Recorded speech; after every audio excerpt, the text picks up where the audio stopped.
Print and electronic media మిత్రులందరికీ నమస్కారం. Telugu Desam party జాతీయ అధ్యక్షులు చంద్రబాబు నాయుడు గారు, జాతీయ ప్రధాన కార్యదర్శి లోకేష్ గారు ఇద్దరి ఆదేశాల మేరకు తెలుగు మహిళా రాష్ట్ర అధ్యక్షురాలు మరియు హోంమంత్రి శ్రీమతి అనిత గారి సూచనల మేరకు రాష్ట్ర వ్యాప్తంగా ఈరోజు తెలుగుదేశం పార్టీ కార్యాలయంలో తెలుగు మహిళల ఆధ్వర్యంలో ప్రెస్ మీట్లు నడుస్తూ ఉన్నాయి. దీని తర్వాత ఎవరైతే నిందితులు ఉన్నారో వాళ్ళ మీద కూడా కేసులు పుట్టప్ చేయమని కూడా మాకు హోమ్ మినిస్టర్ గారు చెప్పున్నారు. ఎందుకు అంటే అమరావతి ఆంధ్రప్రదేశ్ రాష్ట్రానికి రాజధాని, 5 కోట్ల ప్రజల కలల కాణాచి. ఎందుకు కలలు అంటే వైసీపీ అధికారంలో ఉన్నప్పుడు ఈ రాష్ట్ర అభివృద్ధికి ఏమాత్రం కూడా చోటు లేకుండా 3 ముక్కలాటలాడి 3 రాజధానులు అని చెప్పి ఒక్క ఇటుక చారడం మన్ను కూడా పోయకుండా అమరావతి నిర్మాణాన్ని ధ్వంసం చేసి రోడ్లు కూడా తవ్విపోసేసి ఇనుము మొత్తం తీసుకెళ్ళి అమ్ముకుని అమరావతిలో చంద్రబాబు గారు తెలుగుదేశం పార్టీ హయాంలో ఏమైతే అభివృద్ధి చేశారో మొత్తాన్ని ధ్వంసం చేశారు. ఎలాగా అంటే మునివాటికల్లో మునులు యాగాలు చేసుకుంటూ ఉంటే రాక్షసులు వచ్చి మాంసాన్ని, రక్తాన్ని, చీవుని దొర్లిచి ఆ యజ్ఞాలను భంగం చేసినట్టు 5 కోట్ల ప్రజల కోరికల్ని, కలల్ని తీర్చడానికి తెలుగుదేశం ప్రభుత్వం ఉంటే దాటన్నిటిని నాశనం చేయడానికి వైసీపీ తయారై 5 ఏళ్ల కాలంలో సర్వనాశనం చేసింది. సరే, మళ్ళీ అధికారానికి వచ్చిన తర్వాత తెలుగుదేశం ప్రభుత్వం తిరిగి మళ్ళీ కంకణధారై తిరిగి మళ్ళీ ఇంకొక యజ్ఞానికి చంద్రబాబు గారు ఇక్కడ ఉద్యుక్తులై ఉన్నారు. దీనిని ఎవరైతే అభివృద్ధి కోసం తెలుగుదేశం ప్రభుత్వం, మంత్రులు, ఎమ్మెల్యేలు, జిల్లా పార్టీ అధ్యక్షులు, పార్టీలోని వివిధ శ్రేణుల్లో ఉన్న నాయకులు, నాయకురాళ్ళు ఈ రాష్ట్ర నిర్మాణం కోసం, పునర్నిర్మాణం కోసం ఎంత కష్టపడి పనిచేస్తూ ఉన్నారో దాన్నంతటినీ బూడిదలో పోసిన పన్నీరు చేసి సర్వనాశనం చేయాలని సాక్షి పేపరు, సాక్షి టీవీ, వైసీపీ నాయకులు, వైసీపీ అధినాయకుడు కంకణం కట్టుకొని ఉన్నారు. దీనికి అనేక రకాల కారణాలను చూడొచ్చు. మొన్న ఐతానగర్లో, తెనాలిలో గంజాయి బ్యాచ్ని పోలీసులు కొట్టారని దాన్ని ఒక రాద్ధాంతం చేసి ఆ రాష్ట్ర పార్టీ అధ్యక్షుడు పరామర్శకు రావటాన్ని ఇక్కడ మనం ఇంకొక ఉదాహరణగా చూసి, అంటే తెలుగుదేశం ప్రభుత్వం ఏం చేసినా భూతద్దంలో పెట్టి దాన్ని విలన్లుగా చిత్రీకరించేందుకు జగన్ అండ్ కో ప్రయత్నం చేస్తారన్న దానికి దీన్ని మనం ఉదాహరణగా తీసుకోవాల్సిన అవసరం ఉంది. మీరు ఎంత కుళ్ళుకున్నా, ఎంత చూడలేకపోయినా ఈ రాష్ట్రాన్ని సర్వతోముఖాభివృద్ధి చేయటానికి చంద్రబాబు గారి ఆధ్వర్యంలో తెలుగుదేశం ప్రభుత్వం, మంత్రులు కట్టుబడి ఉన్నారు అనేది జగమెరిగిన సత్యం. మీరు ఎంత కుళ్ళుకున్నా, చూడలేకపోయినా ఇది ఆగేది కాదు. మీరు చేతులు అడ్డుపెడితే ఆపేంత శక్తి కూడా మీకు లేదు.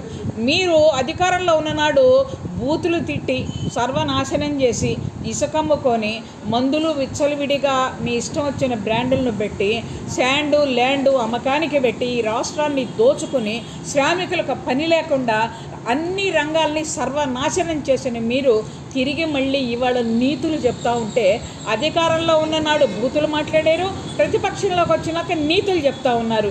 ఇవాళ చిన్న పిల్లల్ని చూసుకున్నా కూడా మీకు బుద్ధి చెప్పడానికి రెడీగా ఉన్నారు. మీరు సత్వరం కనుక బుద్ధి మార్చుకోకపోతే ఆంధ్ర రాష్ట్ర ప్రజలు చెప్పులతోటి కొట్టి దండయాత్ర చేస్తారని ఇందు మూలంగా మీకు మేము హెచ్చరిక జారీ చేస్తూ ఉన్నాం. ఇకపోతే దొంగతనం చేయొచ్చు, పోలీసు దొంగలను పట్టుకోవాల్సిన బాధ్యత. సమాజంలో ఎంతోమంది దోపిడీదారులు ఉండొచ్చు, నిందితులు ఉండొచ్చు, కానీ జర్నలిస్టులు రవిగాంచనచో కవిగాంచన అన్న సామెతని నిజం చేస్తూ ఎన్నో రకాలుగా ప్రజల యొక్క గొంతుకై మాట్లాడిన సందర్భాలు చాలా ఉన్నాయి. ఈ జర్నలిస్టులు లేకుండా 4th estate of the democracy అనేది అసలు లేదు. వాళ్ళే ఈనాడు పిల్లర్గా ఉన్నారు. సుప్రీంకోర్టు ఎట్లాగైతే ప్రజాస్వామ్య పరిరక్షణకు ఉందో జర్నలిస్టులు కూడా అంతే ఉన్నారు, ప్రజల తరపునే మాట్లాడతారు.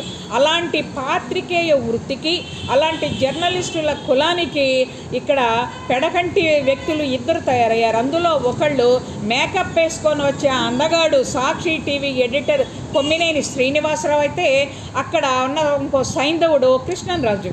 వాళ్ళిద్దరూ ఏం మాట్లాడుతూ ఉన్నారు? అమరావతి ప్రాంతంలో ఉన్నటువంటి మహిళలు వేశ్యలు, అది వేశ్య వాటిక. ఆంధ్ర రాష్ట్రంలో ఎక్కడా లేనటువంటి వాలంటరీ ఆర్గనైజేషన్స్ మొత్తం కూడా హెచ్ఐవి మీద పనిచేయడానికి అక్కడ ఉన్నాయి. మందుల పంపిణీలు జరుగుతూ ఉన్నాయి. అక్కడ వీళ్ళందరి కోసమే పనిచేస్తున్నవారని సిగ్గు, లజ్జ, మానాభిమానాలు ఏమీ లేకుండా ఉచితానుచితాలను మర్చిపోయి జర్నలిస్టులమి అన్న కనీసపు స్పృహ కూడా లేకుండా రోడ్డు మీద పడి తాగి తందనాలు దొక్కుతూ మూర్ఖంగా మాట్లాడే కొంతమంది వ్యక్తుల్లాగా వీళ్ళు మాట్లాడుతూ ఉంటే ఏం చెయ్యాలో ఏం చేయకూడదో తెలియని పరిస్థితుల్లో ఆంధ్ర రాష్ట్రంలో ఉన్న ఒక్క అమరావతి ప్రాంత మహిళలే కాకుండా అన్ని జిల్లాల మహిళలు కూడా కుమిలిపోతూ ఉన్నారన్న విషయాన్ని ఇక్కడ సాక్షి అధినేతలు గుర్తించవలసిన అవసరం ఉంది. అమ్మా భారతి, నువ్వు కూడా ఒక మహిళవే. అమరావతి ప్రాంతపు మహిళల వేసిలు అని మాట్లాడుతూ ఉంటే ఒక మహిళవై నువ్వు సహించి ఊరుకున్నావంటే నీ ఆడతనానికే మచ్చని చెప్పి ఇక్కడ మేము తెలియజేస్తా ఉన్నాం. ఇంకొకసారి మీ సాక్షి పేపర్లో కానీ సాక్షి టీవీలో కానీ మహిళలను కించపరుస్తూ, ముఖ్యంగా అమరావతి ప్రాంతంలో వాళ్ళు ఈనాడు అధికారానికి వచ్చిన మీ పార్టీ 5 సంవత్సరాల కాలంలో నరకాన్ని అనుభవించారు. ఎన్నో ఉద్యమాలు చేశారు. 5 సంవత్సరాల కాలం భారతదేశంలో ఏ ఉద్యమం నడవనంతగా అక్కడ కేవలం రైతులు, మహిళలు నడిపితే వాళ్ళని అభినందించాల్సింది పోయి ఈ రకంగా మీరు వాళ్ళని ఇష్టం వచ్చినట్టు మాట్లాడటం, మీ పేపర్ ద్వారా, మీ ఛానల్ ద్వారా ఇన్ని బూతు మాటలు మాట్లాడుతూ ఉంటే మీరు చూసి సహించడం మీ ఆడతనానికే మచ్చ, జర్నలిస్టు కులానికే ఒక తీరని శాపం. మీలాంటి వాళ్ళ చేతుల్లో సాక్షి ఛానల్ ఉండటం మేము చేసుకున్న దరిద్రం. మీరు వాళ్ళని ఖచ్చితంగా శిక్షించాలని చెప్పి మేము తెలియజేస్తూ ఉన్నాం. మీరు కనుక శిక్షించకపోతే ఆంధ్ర రాష్ట్రం మొత్తం మీద కూడా తెలుగు మహిళల ఆధ్వర్యంలో మేమే ఒక ఉద్యమాన్ని క్రియేట్ చేస్తాం. వాళ్ళకి బుద్ధి వచ్చేంత వరకు క్రిమినల్ కేసులు బనాయించుతాం. చట్టాల నుంచి మీరు ఎలా రక్షించుతారో వాళ్ళని కూడా చూస్తామని తెలియజేస్తూ, ఇంకొకసారి కొమ్మినేని శ్రీనివాస్ కానీ, కృష్ణన్ రాజు కానీ అమరావతి